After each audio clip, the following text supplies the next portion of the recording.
जोड्ने धोती र टोपी हामी नेपालीको पहिचानलाई सम्मान गर्दै मैले टोपी यहाँ राखेँ। Okay, good evening ladies and लेडाज।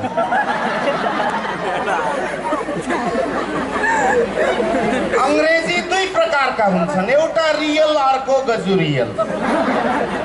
अहिले भर्खर भनेको गजुरियल, रियल मलाई पनि आउँदैन। त्यस कारणले आज म टोटल्ली कार्यक्रम गजुरियलमा चलाउँछु र चलाउनु भन्दा पहिला म 2-3 वटा भुल सुधार गर्न चाहन्छु। हामी कलाकारहरू कहिलेकाहीँ बोल्दा बोल्दै मिस्टेक हुन सक्छ। सबैभन्दा पहिले यहाँ हाम्रो साथीहरूले झुक्किएर, म पनि कहिलेकाहीँ झुक्किन्छु, भन्नुभयो सिडिओ साप आउनु भएको छ, डिएसपी साप आउनु भएको छ। उहाँहरू साप हो? साप हो उहाँहरू?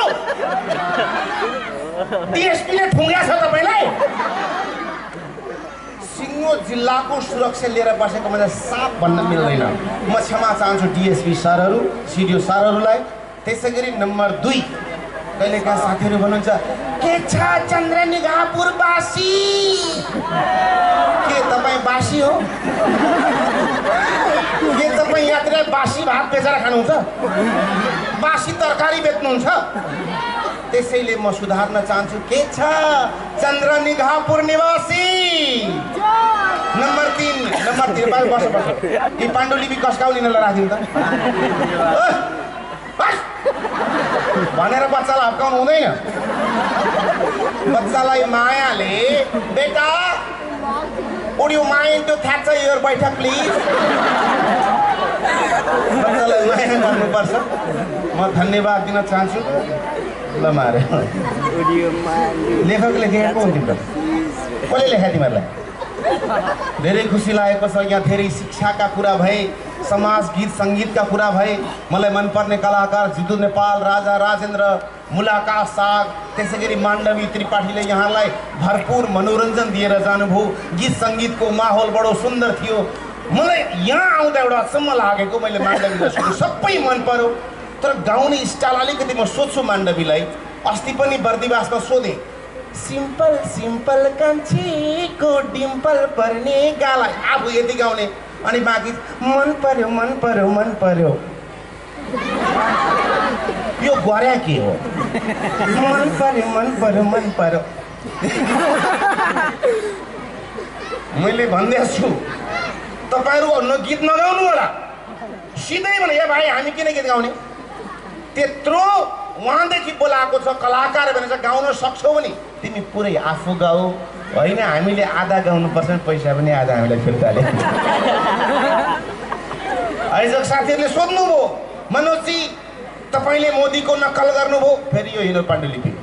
यही कारणले मोदीको अघि सोध्दै हुनुहुन्थ्यो नि हाम्रो वशिष्ठजीले, मनोजजी मोदीको क्यारिकेचर गर्नुहोस् है, ड्रेस है यस्तै यी बच्चा आइरहन्छन्। हिजो अस्तिका दिन लाहानमा एउटा बच्चाले म मोदी मित्र भन्दै थिएँ, सर्टै धोती तान्यो। यी यस्तै छरपष्ट हुन्छन् बच्चा, त्यही भएर मैले नगरेँ। कसले भन्छ सर नेपाली काम गर्दैन, अल्छी छन्? नेपाली अल्छी भएको यता बच्चा कसले पाउँछ? बेकारमा हावा कुरा गरेछ, अल्छी छन्। अल्छीले बच्चा जन्माउँछ, जो सक्रिय छ त्यसले जन्माउँछ। तिमीहरूले चाहिँ कसरी थाहा पायो?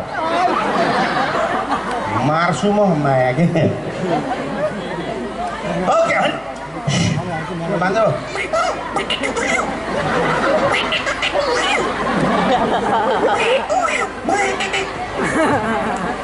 एकजना आयोजक मित्रले सोध्नुभयो, मनोजजी मोदीको नक्कल गरिदिनुहोस्। आज म पहिलो पटक यो चन्द्रनिगाहपुरमा एउटा खुसीको सन्देश सुनाउन चाहन्छु। मैले धेरै समयदेखि मैले मोदी भएर कार्यक्रम गरेँ र ओरिजिनल मोदीसँग मैले च्याटिङ गर्न खोजेँ। थुप्रै पटक उहाँको मेसेन्जरमा पठाएँ, हेलो मोदीजी, हेलो मोदीजी, कहिल्यै जवाब फर्काएका थिएनन्। आज चन्द्रनिगाहपुर आएको दिन पहिलो पटक के हो कुन्नी मलाई थाहा छैन, यहाँका जनताको देश प्रेम देखेर हो कि मोदीजीले टक्क जवाब फर्का, हेलो मोदीजी भनेको हाय लेखेर पठाएँ। टक्क मौका यही हो भनेर मैले सोधेँ, टाइप गरेँ, मोदी जी आप कहते थे नेपाल और भारत के बीच में रोटी बेटी का संबंध है, लेकिन लास्ट ईयर आपने नाकाबंदी किया, नेपाल में रोटी खाने का आटा न पाकर पहाड़ में बेटा बेटी भूख से मर रहा था। आपका रोटी बेटी का संबंध यही होता है क्या? सोधे मोदी जी लिख के लेके था सर, मित्रों हमने नाकाबंदी नहीं लगाया था, हाँ हमने आलू रोका था, औषधि रोका था, लेकिन आलू नहीं रोका था। हमने गैस रोका था, गैस नहीं रोका था। हमने पेट्रोल रोका था, मित्रों हमने कीड़ा नहीं रोका था। कीड़ा नहीं रोका था। हाँ याद आया मोदी जी, नाकाबंदी में हमें पेट्रोल चाहिए था, लेकिन पेट्रोल आपने रोका था, लेकिन कुइये का ट्रक ट्रक का ट्रक नेपाल भेज रहा था। मोदी जी हमें तो पेट्रोल चाहिए था। मोदी जी क्या आपके इंडिया में केरा से गाड़ी चलता है क्या? मैंने सोचे मोदी जी क्या आपके इंडिया में केरा से गाड़ी चलता है क्या? मोदी जी ले भने, मित्रों हमारे हिंदुस्तान में केला से गाड़ी ही नहीं आदमी ही दौड़ता है। आप भी चापुर में केला खाओ, उसका छिलका सड़क में फेंक दो, आदमी सीधा मलंगवा पहुंचता है। मैंने भने मोदी जी आपका कुइये का केरा आपके साथ ही रखिए, हमें स्वतंत्र और सार्वभौम रहना छोड़ दीजिए। हम नेपाली लोग भारतीय संविधान, भारतीय जनता और भारतीय संस्कृति को सम्मान करते हैं, और आपकी तरफ से भी हम यही चाहते हैं। ऐसा होगा तो होगा, नहीं होगा तो मकई का गोगा। देखो मोदी जी साइन आओ साथी। कुरा दुई प्रकार का हुन्छ, एउटा रियल एउटा गजुरियल। अहिले सुन्नुभएको छ गजुरियल कुरा। मनोज गजुरियल कार्यक्रम सुन्नका लागि दुई तीनटा अनुरोध छन्। पहिलो अनुरोध, मेरा प्रत्येक डायलगमा तपाईले जोरदार ताली बजाउन मिल्दैन, मिल्दैन। तपाईलाई हैरान लाग्यो होला नि त धेरैले ताली, वन्स मोर ताली। मलाई त जब कसैले ताली माग्छ नि, म त कन्फ्युज हुन्छु यो नेता हो कि कलाकार हो। नेता पनि भोट माग्छ, जनताको लछार बाटो लाउँदैन। कलाकार पनि ताली माग्छ, के पनि राम्रो कार्यक्रम दिँदैन भने त्यसको के अर्थ रह्यो? त्यसैले मनोज गजुरेलले ताली नबजाए पनि हुन्छ, किनभने मलाई थाहा छ राम्रो प्रस्तुति दिएपछि बुझ्ने दर्शकले आफै ताली बजाउँछ।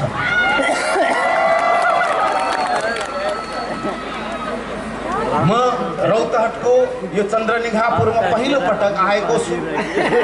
हामी 70 देखि रौतहटसम्म आइपुग्दा विभिन्न सहर पुग्यौं, विभिन्न गाउँ डुल्यौं। त्यहाँनिर हामीले देख्यौं ससाना घर छन्, तर ती झुप्रा घरको छानामा डिसेन्टेना जडान गरिएको छ।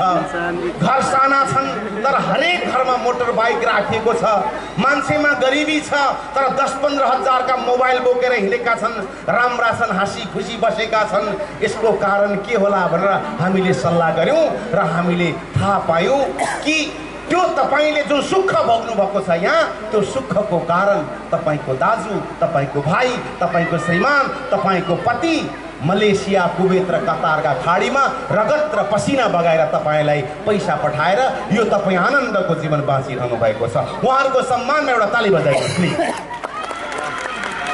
म दुबईमा थिएँ, दुबईमा मैले 300 जना रौतहटका युवालाई भेटेँ। उनीहरूले सोधे, मनोज दाई हाम्रो नेपाल कहिले त्यस्तो बन्ला जुन दिन आफ्नै आमाले पकाएको भात खाएर घरकै छेउको फ्याक्ट्रीमा काम गर्न पाइयोस्, पत्नीसँग अङ्गालो मारेर मलङ्ग वा चन्द्रनिगाहपुर जान पाइयोस्। यी बिहे नगरेकाहरूलाई पत्नी भन्न साथ के लाग्छ बाबु?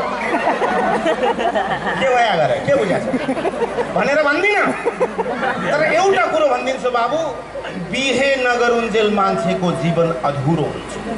बिहे नगरुन्जेल मान्छेको जीवन अधुरो हुन्छ। बिहे गरेपछि मान्छेको हँसिलो अनुहार घरमा पुग्दा मधुरो हुन्छ। मलाई सोधे के नेपाल त्यस्तो बन्ला कुनै दिन जुन दिन आफ्नै देशमा दुःख सुख गरेर परिवार सहित बस्न पाइयोस्। यदि 10-20 हजार आफ्नै देशमा पाइन्छ भने यो अर्काको देशमा हामी रगत पसिना बगाउन दुःख गर्न चाहदैनौँ। तपाईको मनमा पनि यो प्रश्न उठ्छ? सबै अब तयार हुनुहोस् है त। नेपालमै जागिर खानका लागि प्रत्येक युवाहरूलाई मैले एक एकवटा जागिर ल्याएको छु पछाडि। आएर खाने होइन, बुद्धिले खाने भने। तर एउटा शर्त छ, मेरो जागिर खानका लागि कामलाई सानो ठुलो भन्न पाउनुहुन्न, हुन्छ? मेरो पहिलो जागिर छ, तपाईँले खाने जागिरको नाम हो स्विड्याप। स्विड्याप बुझ्नुभयो? बुझेन पनि। यो स्विड्याप भनेको चाहिँ यो के बुझ्नु बिचरा, अब शब्दकोशमा छैन, गुगलमा भेटिँदैन। स्विड्याप भनेको चाहिँ यो नेपाली पनि होइन, अङ्ग्रेजी पनि होइन, उर्दू पनि होइन, बङ्गाली पनि होइन, धराने भाषा हो। यो धरानमा यस्ता यस्ता भाषा आउँछन् जुन संसारै पाउँदैन। ल्याङ्गर सुन्नुभएको छ? पुरा ल्याङ्गर, त्यो धरानको भाषा हो। ल्याङ नमेर ल्याङ ल्याङ भइसक्यो। अनि गिदी ह्याप्स, यो पनि धराने भाषा हो। स्विड ह्याप पनि धरानकै भाषा हो। स्विड ह्याप भनेको बसको ढोकामा बस्ने र प्रत्येक चोकमा मान्छे चढाउने र उतार्ने गर्दाखेरि गर्ने कामलाई भन्छ स्विड ह्याप। यसलाई भन्छ स्विड ह्याप। बुझ्नुभयो? के रहेछ नेपालीमा? खलासी। तर कस्तो खलासी रहेछ? मैले अघि भनेको कामलाई डोमिनेट नगर्ने। मलाई त सबभन्दा राम्रो काम नै खलासी लाग्छ। किन भन्नु न? खलासी, ख भनेको खायो, ल भनेको लायो, सी भने सिद्ध्यायो। न सरकारी कर्मचारीको जस्तो 1 महिना तलब कुर्नु पर्ने टेन्सन, न व्यापारीको जस्तो नाफा पर्खनु पर्ने तनाव। खलासी, खायो लायो, सिद्ध्यायो, आनन्द।